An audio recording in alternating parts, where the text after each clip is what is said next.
The idea that you're always playing defense, right? The idea that you're always like, oh, no, we agree here. That's part of the problem. Kyle Kulinski talks about woke and James Carville shots fired at Jon Stewart and whether or not woke is what lost Kamala Harris the recent election. Are Democrats wrong-minded? Let's take a listen. All right, so Democratic consultant, Democratic strategist, whatever you want to call him, James Carville, he did a podcast here, and he's going to take some shots at Jon Stewart. Apparently, he saw that video of Jon Stewart's breakdown of the election and Kamala losing and what Democrats are blaming, and Carville is not too happy with Jon Stewart's take. You have to create your own moments. And I know, and there's this kind of big post-mortem, I can't stand the W word. Woke. And I call it identity politics. You can imagine what I think the W word. It sickens me to even use it because the word is so noble and so glorious in its origin, and it was mostly by musicians, black musicians, Ledbetter, saying that it was advisable in the 20s or 30s, whenever it was, for black people to be aware of the interactions with police. And of course, overeducated white people, NPR people got a hold of the word, and it, of course, ruined it for fucking everybody. And so the discussion now, I saw Bill Maher, I saw Jon Stewart, I saw different people in. Did it hurt us? Of course it hurt us. And so Jon Stewart says, well, it couldn't have hurt because no Democrat ran on it. Of course they didn't run on it, because it was, even to the most clueless progressive that you could imagine by that time, they knew it was a disaster. So he's saying that wokeness, identity politics did hurt us. And he's taking a direct shot at Jon Stewart for doing that segment that he did where he kind of mocks it as this hilariously stupid and off-base notion. James Carville has no idea what the fuck he's talking about. If he actually watched through that entire Jon Stewart piece, he would have seen Jon Stewart give multiple examples of Democrats doing the opposite of what James Carville is implying here. In other words, there were plenty of Democrats who were like, bro, you guys know me. I'm not in favor of sex changes. Literally, there was a Democratic ad where one of them said that. There was a Democratic ad where a number of them, where they're running on the issue of the border and being the toughest on the border. In other words, taking Republican issues and trying to be like, bro, I'm actually even stronger on this issue that I'm totally giving into your framing on. Yeah, we took the bait in a lot of cases. We played their game.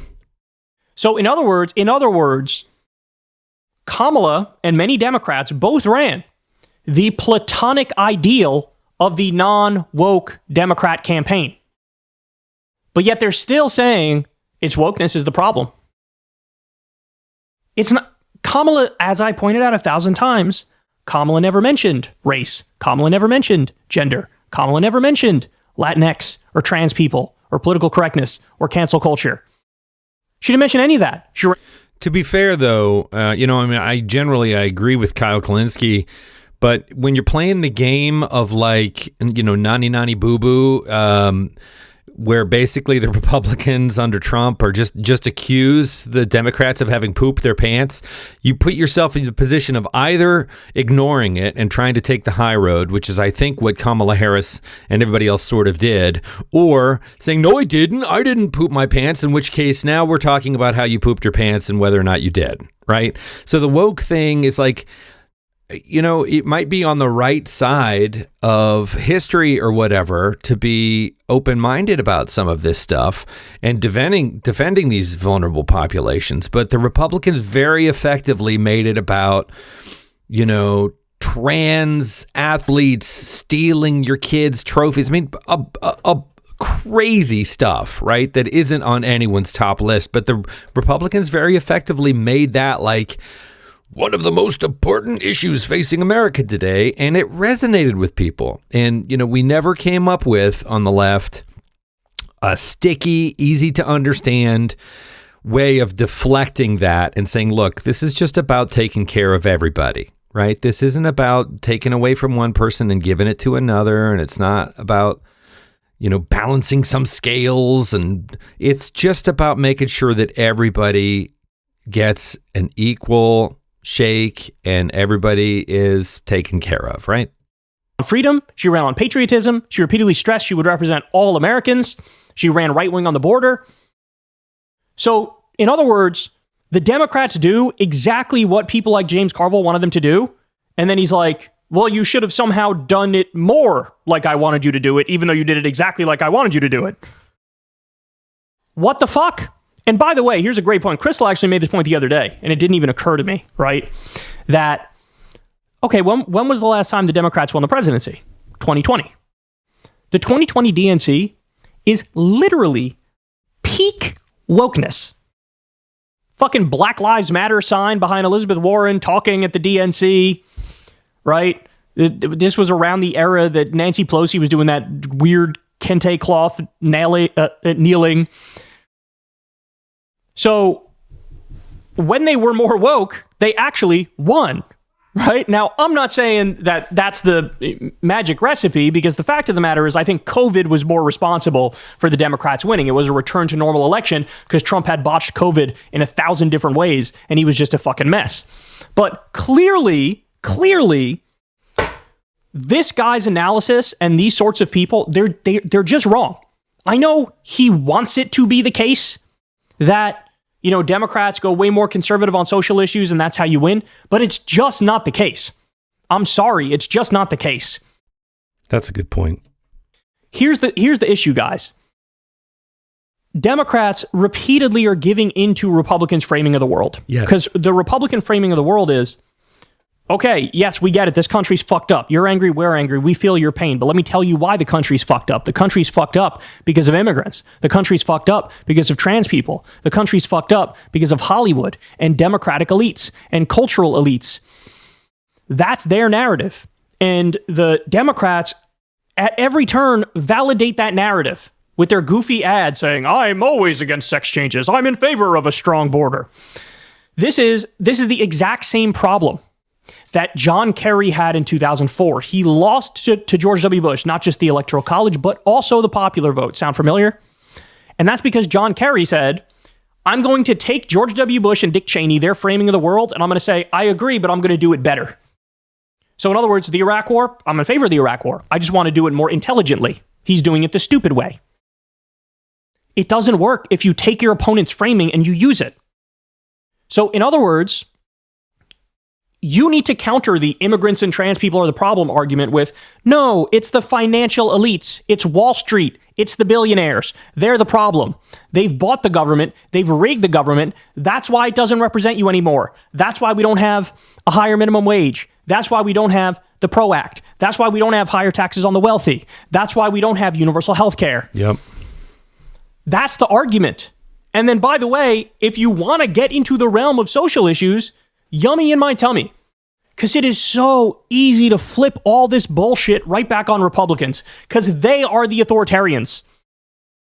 So, yeah. Oh, you want to talk about LGBTQ issues? Well, how about the fact that in 2022, you guys tried to vote against gay marriage? 36 Republican senators voted against it, and 169 Republican congressmen voted against it. This is way out of step with the American people, and the American people hate this. They believe in freedom, and they believe in liberty, and they believe in equality for LGBTQ people as well. As well, right? It's not either or. And I think one of the Republican things has always been like, well, if you let gays marry, then somehow that makes you worse off, right?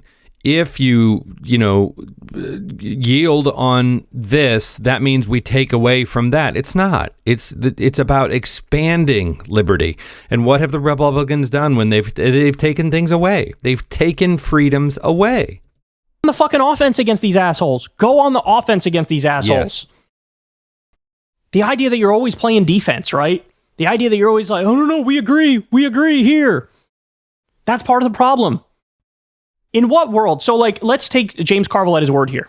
Okay, then what could the Democrats have done in this realm of wokeness in order to win? More fervently agree with Republicans? Is that your brilliant idea? That would have changed the results of this election? No, it fucking wouldn't have. He knows it fucking wouldn't have. Look, to be fair to him, and I'll end on this point of agreement. To be fair to him, he literally does go on in this same video to say Bernie Sanders is right, and we should have ran on higher minimum wage, for example, and hammered away on that. So now he is seemingly getting half the picture, right? The half the picture he's seemingly getting is you got to be more populist on economic policies. You just have to. So that part he gets. Good, glad, happy about all that. But the part that he doesn't get is he really thinks that if Democrats just agree completely with Republicans on the social issues, that they'd be better off. And that's total bullshit. It's total bullshit. Looking at a guy like Trump, who's the most divisive, unhinged character in modern American history, and you're saying we need to be less divisive? No, we need to be more divisive. Actually, make a fucking argument for your positions. Make a fucking argument. Is it really the position of Nancy Mace that this new trans congresswoman is going to assault her in the bathroom? Are we really supposed to believe that? Fucking of course not. Stop beating up on this poor community that never did anything to hurt anybody, and now they're getting the brunt of all the blame in this country. It reminds me of the anti-gay panic in like the 1980s, 1990s. Yeah. There's now just an anti-trans panic.